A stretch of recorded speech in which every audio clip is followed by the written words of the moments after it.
마벨카츠가 지은 호오포노포노 평화에 이르는 가장 쉬운 길이라는 책 중에서 읽어보겠습니다.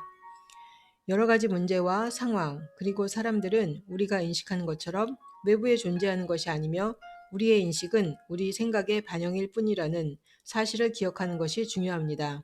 우리가 문제라고 생각하는 것들 역시 문제가 아닙니다.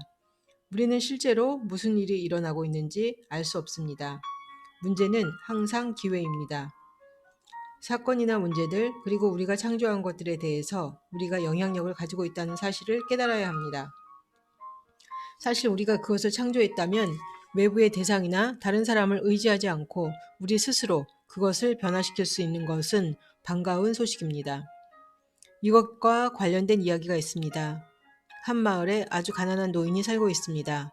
그 노인에게는 멋진 백마가 있었는데 왕까지도 노인이 가지고 있는 백마를 탐냈습니다.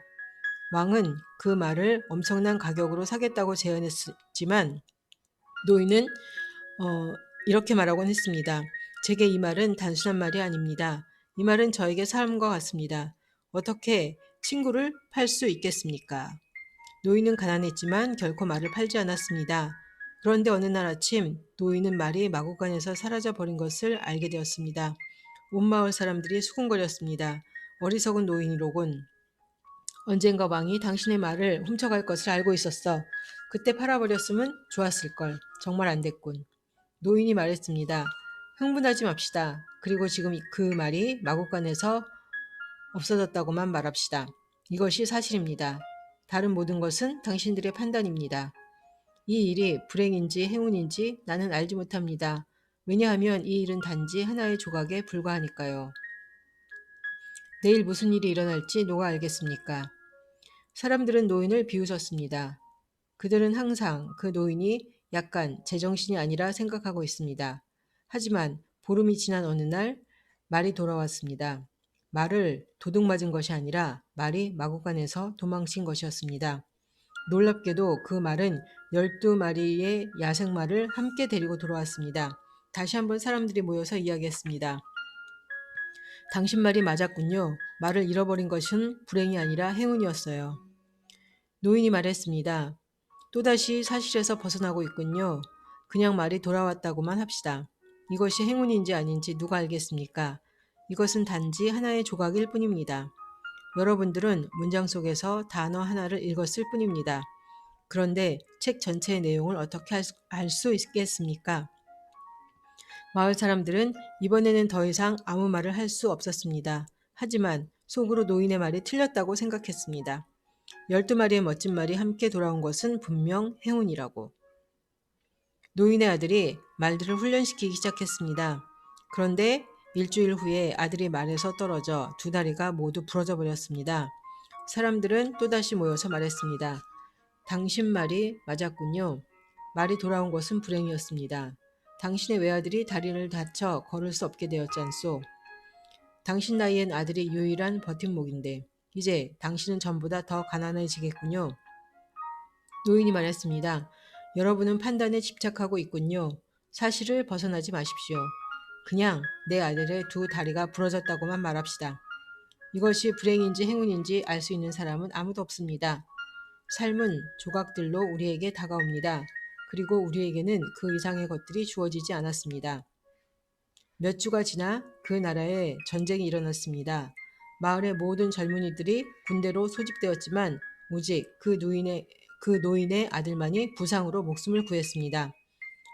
마을 전체는 눈물과 슬픔에 잠겼습니다. 왜냐하면 사람들은 모두 이 전쟁에서 대부분의 젊은이들이 돌아올 수 없는 절망적인 전쟁이라는 것을 알고 있었습니다.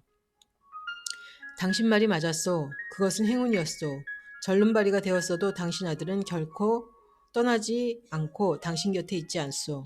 우리 아들들은 영원히 가버렸다오. 노인은 말했습니다.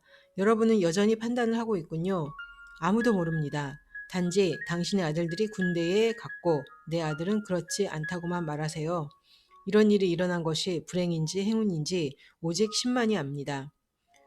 우리는 매 순간 의견이나 판단을 만들고 그것들에 매여버린다.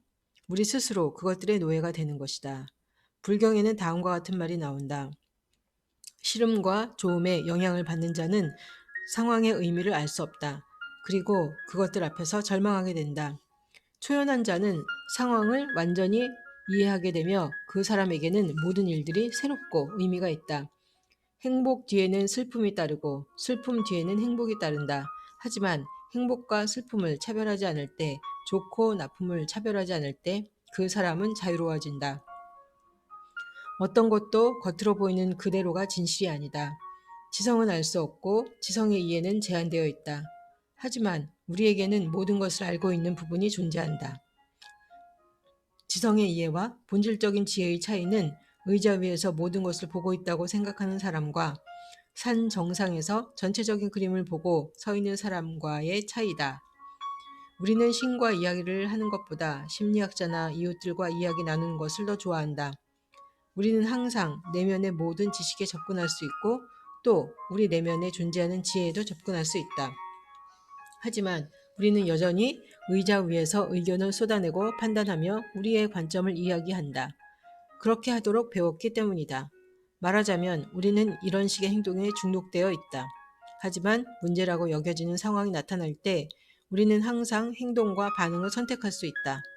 다음 이야기는 이것을 아름답게 묘사하고 있다.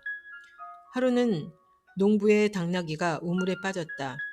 당나귀는 몇 시간 동안 애처롭게 울어댔고 농부는 당나귀를 꺼낼 방법을 열심히 찾으려고 애썼지만 허사였다. 결국 농부는 당나귀가 나이가 들었고 어차피 우물도 메우려고 했으니 당나귀를 꺼내지 않는 편이 낫겠다고 결정했다. 농부는 이웃 사람들에게 도움을 청해 우물을 메우기로 했다. 이웃고 사람들이 삽을 들고 우물에 흙을 퍼넣기 시작했다. 처음에 당나귀는 무슨 일이 일어나는지 알지 못한 채 애처롭게 울부짖었다. 잠시 후 당나귀의 울음소리가 멈췄다.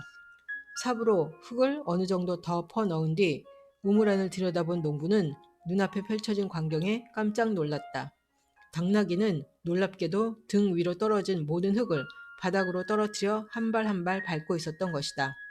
농부의 이웃들이 당나귀 위로 흙을 계속해서 퍼넣었고 당나귀는 몸에 떨어지는 흙을 떨어뜨려 밟고 서기를 반복했다. 곧 당나귀는 우물 밖으로 나와 빠른 걸음으로 도망쳐버렸다.